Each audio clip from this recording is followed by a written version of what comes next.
مالک الملک نے عطا کرنے ہیں ان کا تو حساب ہی کوئی نہیں، ان کا تو حساب ہی کوئی نہیں ہے، اور پھر ہم نہ پڑھیں۔ یہ فضیلت امام الانبیاء محمد الرسول اللہ صلی اللہ علیہ وسلم کے فرامین سے میں آپ کو سنا رہا ہوں۔ ایک حدیث ہے، حدیث قدسی ہے،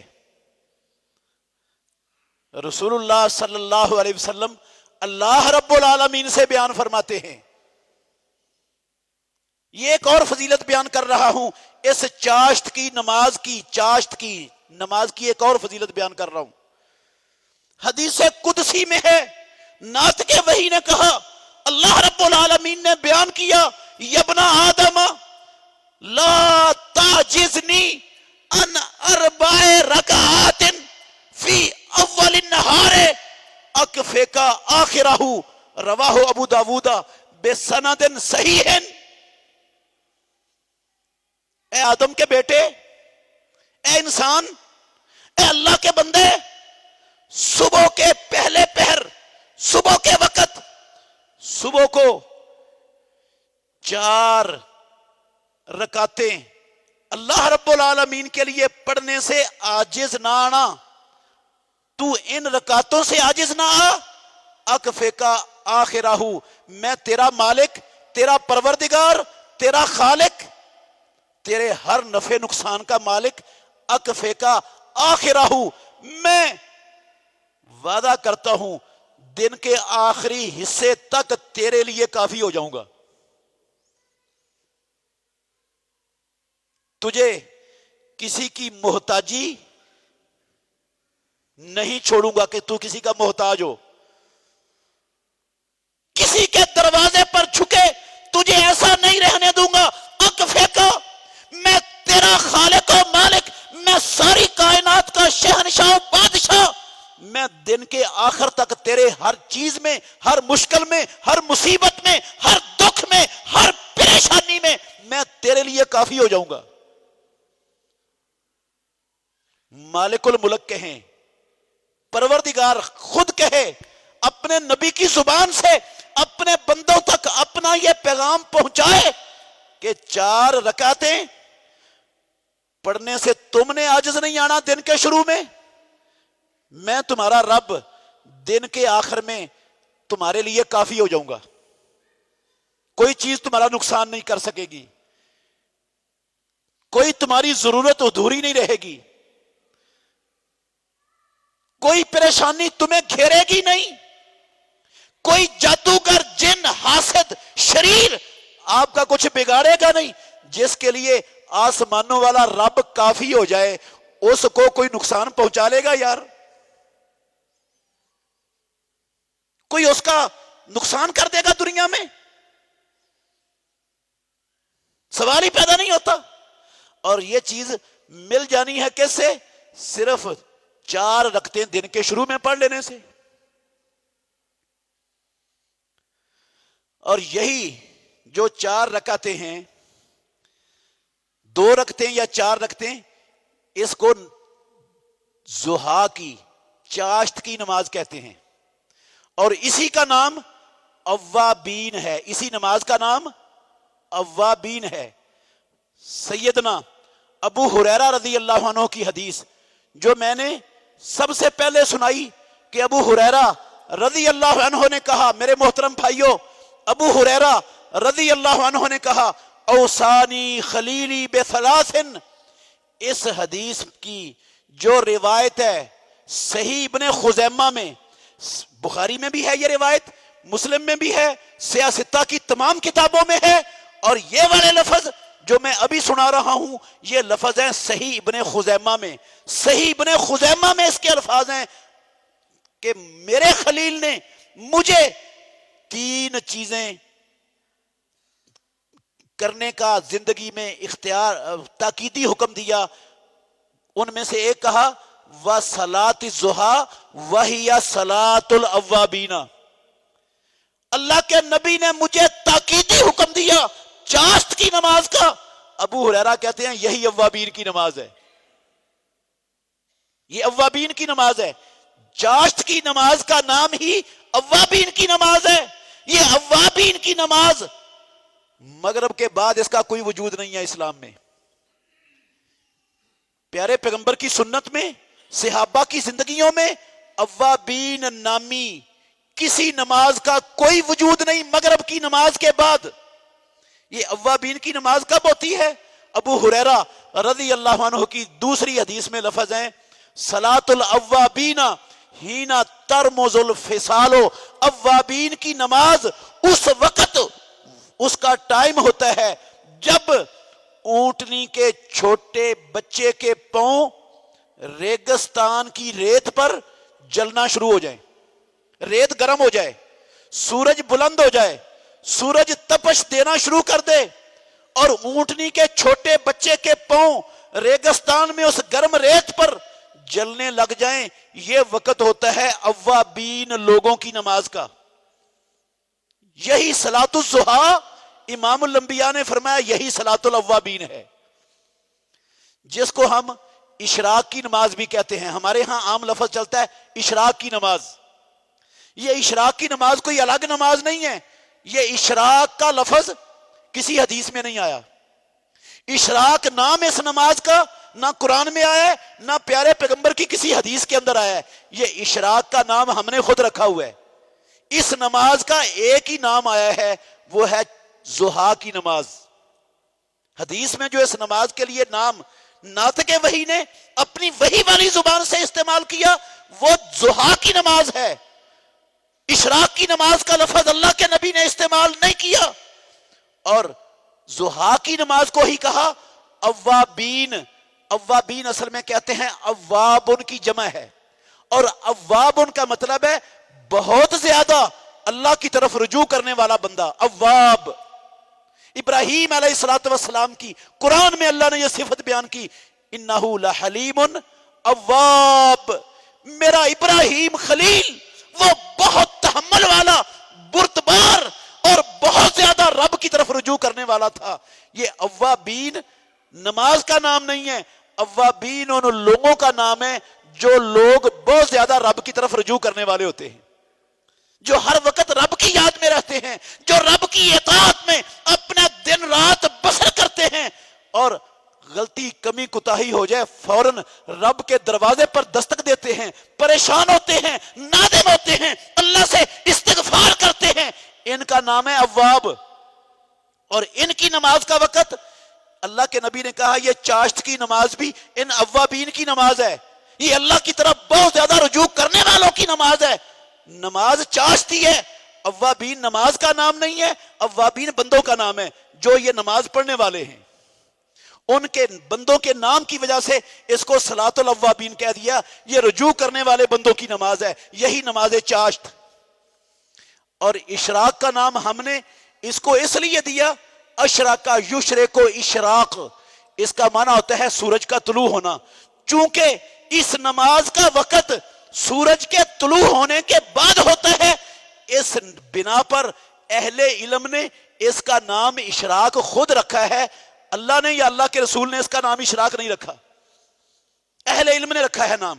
جو اللہ کے نبی نے اس نماز کا نام رکھا ہے وہ ہے ضحیٰ. ضحیٰ کا معنی ہے چاشت. تو یہ رسول مکرم صلی اللہ علیہ وآلہ وسلم نے اس نماز کی فضیلت بیان کی، صحابہ کو صحابہ کو تاکیدی حکم دیا. دوسری دلیل دی آپ نے اس کی فضیلت بیان کی، اور فضیلت اسی لیے بیان کی کہ لوگ اس نماز کا بہت زیادہ اہتمام کریں، اس فضیلت والے عمل سے پیچھے نہ رہیں. ان کے دلوں میں اس نماز پڑھنے کی رغبت اور شوق ان فضیلتوں کو سن کر پیدا ہو جائے اور یہ اپنی زندگی کا حصہ بنا لیں. اس لیے فضیلت بیان کی رسول اللہ صلی اللہ علیہ وسلم نے. اور خود محمد الرسول اللہ صلی اللہ علیہ وسلم یہ نماز، یہ چاشت کی نماز بذات خود بھی پڑھتے تھے. یہ بھی اس کے سنت مؤکدہ ہونے کی دلیل ہے. صحیح مسلم شریف میں ہماری ماں عائشہ ام المومنین رضی اللہ عنہا سے پوچھا معاذہ ایک تابعیہ نے کہ رسول اللہ صلی اللہ علیہ وسلم، رسول مکرم صلی اللہ علیہ وسلم کم کانا یصلی من الضحیٰ، ضحیٰ کی کتنی رکعتیں پڑھا کرتے تھے؟ چاشت کی نماز کی امام الانبیاء کی کتنی رکعتیں ہوتی تھی؟ تو کہتی ہیں ہماری ماں عائشہ صدیقہ رضی اللہ عنہا، صحیح مسلم شریف کی حدیث کے لفظ ہیں، کانا یصلی اربعن، رسول مکرم صلی اللہ علیہ وسلم چاشت کی 4 رکعتیں پڑھا کرتے تھے، ضحیٰ کی رکعتیں 4 رکعتیں پڑھا کرتے تھے، امام الانبیاء، مسلم شریف کی حدیث ہے یہ. تو پڑھتے تھے رسول اللہ صلی اللہ علیہ وسلم. آپ نے بعض صحابہ کو تاکیدی حکم دیا، نبی مکرم نے اس کی فضیلت بیان فرمائی، آپ صلی اللہ علیہ وسلم کا بذات خود اس نماز کو پڑھنے کا اہتمام کرنا، یہ تینوں باتیں زبردست دلیل ہیں اس بات کی کہ یہ چاشت کی نماز سنت مؤکدہ ہے. اور اس کا وقت اچھا، یہ 2 بھی پڑھی ہیں آپ نے، 4 بھی پڑھی ہیں. اور صحیح بخاری میں، صحیح مسلم میں ام ہانی بنت ابی طالب رضی اللہ عنہا سے مروی حدیث میں ہے، محمد الرسول اللہ صلی اللہ علیہ وسلم نے فتح مکہ کے بعد ام ہانی کے گھر تشریف لائے. حضرت علی رضی اللہ عنہ کی ہمشیرہ ہیں یہ ام ہانی بنت ابی طالب، ان کے گھر میں تشریف لائے اور آپ نے غسل کیا آ کر. اور پھر پیارے پیغمبر، ام ہانی بیان کرتی ہیں کہ اللہ کے نبی نے چاشت کی 8 رکعتیں پڑھی، 8 رکعتیں پڑھی پیارے پیغمبر نے اس موقع پر.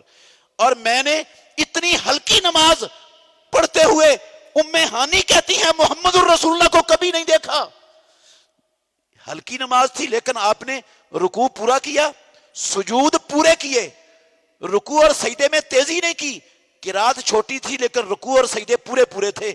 اس طرح کی ہلکی نماز پڑھتے ہوئے میں نے اللہ کے نبی کو کبھی نہیں دیکھا. اس کا مطلب ہے کوئی بندہ چاشت کی 2 رکعتیں پڑھ لے تو یہ بھی کافی ہیں، 4 پڑھ لے تو اجازت ہے، زیادہ افضل ہے، زیادہ بہتر ہے. اللہ اس بندے کو کافی ہو جائے گا شام تک جو صبح کو 4 رکعتیں پڑھ لے گا.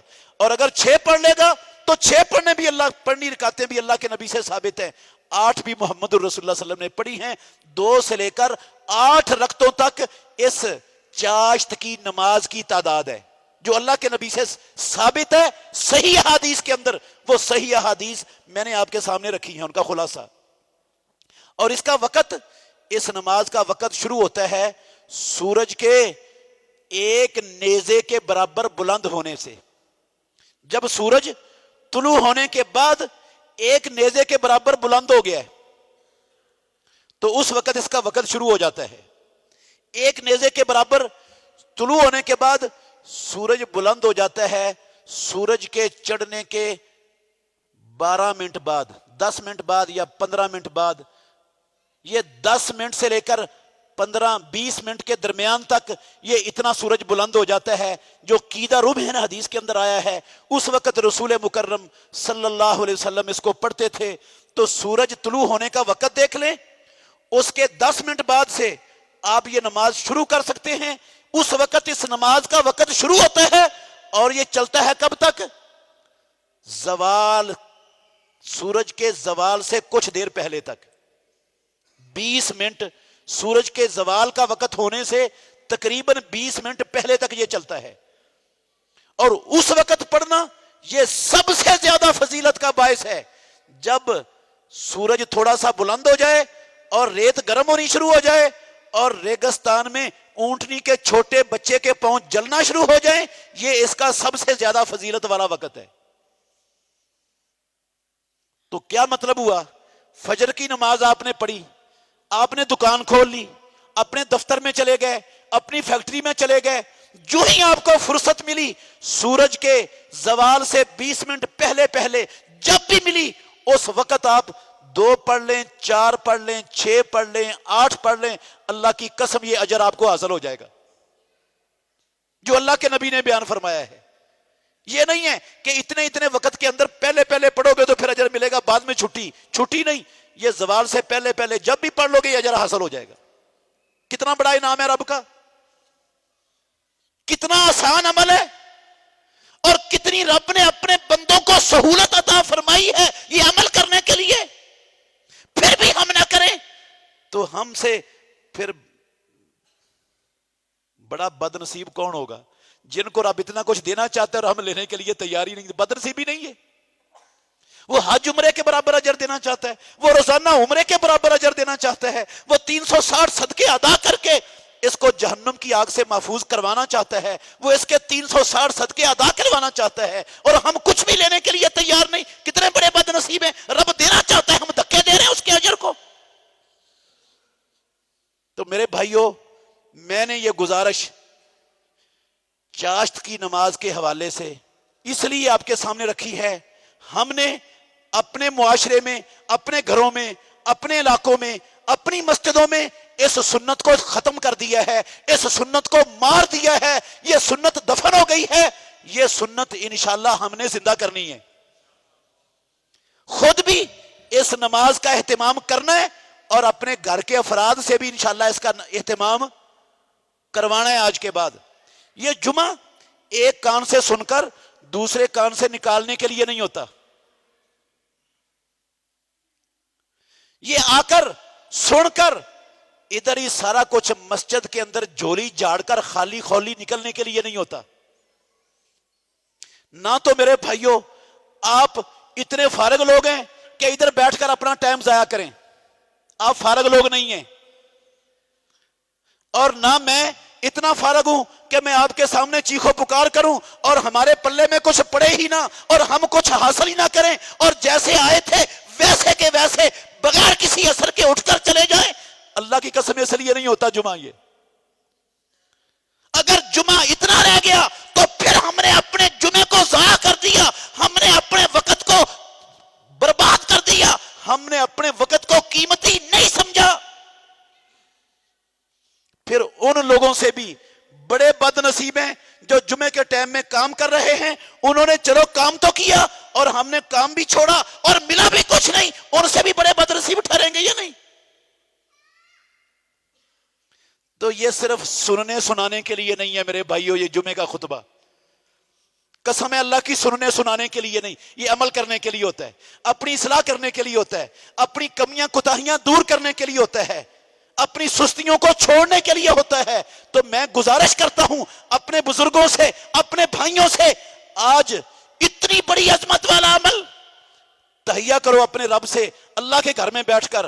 بڑی سستی ہو گئی، انشاءاللہ ہم نے صبح سے اس نماز کا اہتمام اپنے گھروں میں انشاءاللہ لازمی جاری کر دینا ہے، کریں گے؟ اللہ تعالی ہم سب کو توفیق عطا فرمائے کہ ہم اس سنت کو جس کو ہمارے معاشرے کے مسلمانوں نے ختم کر دیا، مار دیا، اللہ ہمیں اس سنت کو اس معاشرے میں زندہ کرنے والے بنا دے۔ آخر دعوانا ان الحمدللہ رب العالمین۔ بہترین صدقہ جاریہ حاصل کرنے کے لیے اس ویڈیو کو لائک، کمنٹ اور شیئر کرنا مت بھولیں۔